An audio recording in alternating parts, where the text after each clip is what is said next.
On va prendre Marius Moubalama sur cette même question.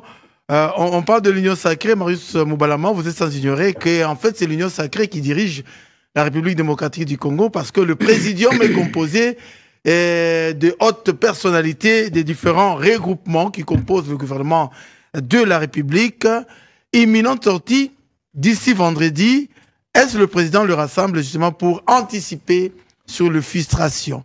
Êtes-vous d'accord qu'il y ait de frustration au regard de ce qu'on a vu après la sortie des ordonnances nommant à la présidence et autres institutions?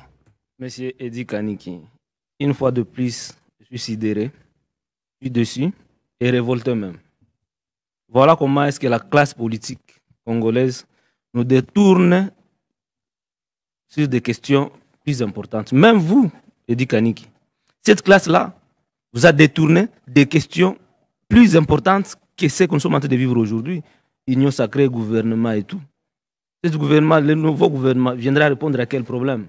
Le pays est dans quelle situation aujourd'hui pour que leur... Parce qu'à ce moment ici, tout leur être, toute leur intelligence est tournée vers un nouveau gouvernement.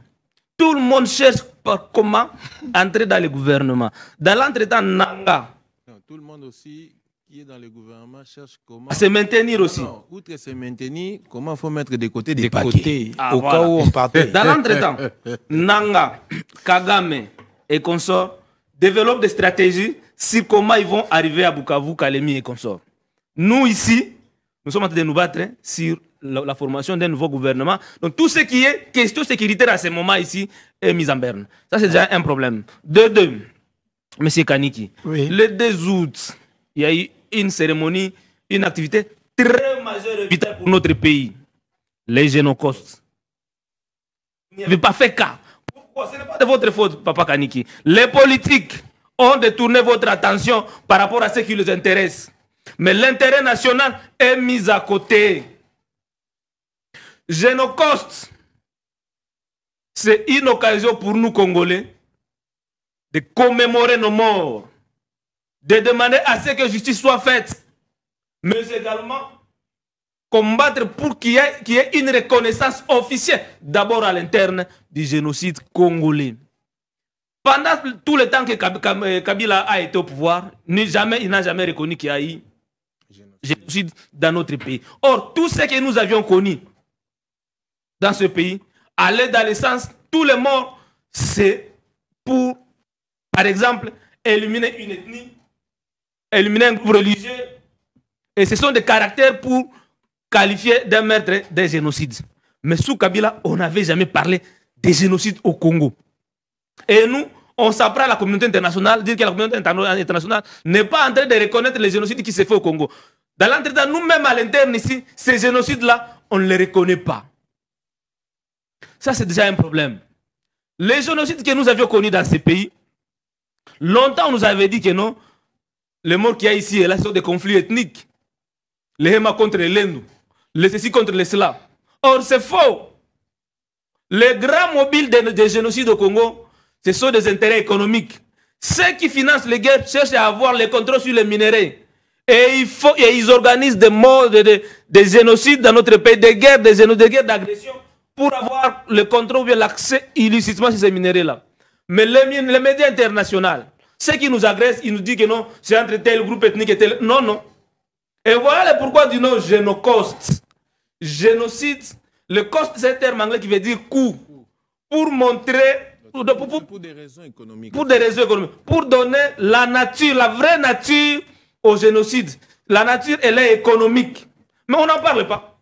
Le président était à Tembe le 2 août. Il a fait quelque chose avec un petit groupe là des Congolais sélectionnés. Un petit groupe. Le président de la République démocratique du Congo, Félix Tshisekedi, a appelé le samedi 2 août à Tembe justement à un sursaut de conscience face à la persistance de violences dans l'est du pays lors de la cérémonie officielle de commémoration de la journée nationale des génocostes organisée à Kinshasa, citant le rapport mapping de Nations Unies et les travaux d'experts congolais. Félix Tshisekedi a affirmé que de communautés entières ont été ciblées, parfois jusqu'à l'extermination. Voilà, c'est ça le génocide. Monsieur Kaniki, c'est ce qu'on a fait. Il l'a dit.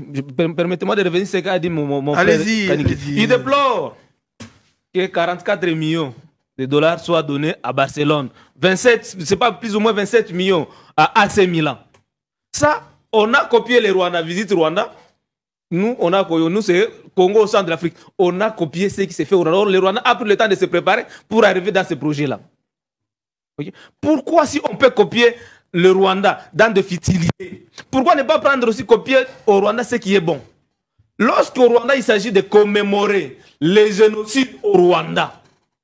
Et voilà pourquoi est-ce que la communauté internationale a le regard sur les génocides au Rwanda. Tout est en berne. C'est une journée sommet et payée. Ça se célèbre dans toutes les provinces au Rwanda. Ce jour-là, au stade Amahoro, je crois, au Rwanda, le chef de l'État,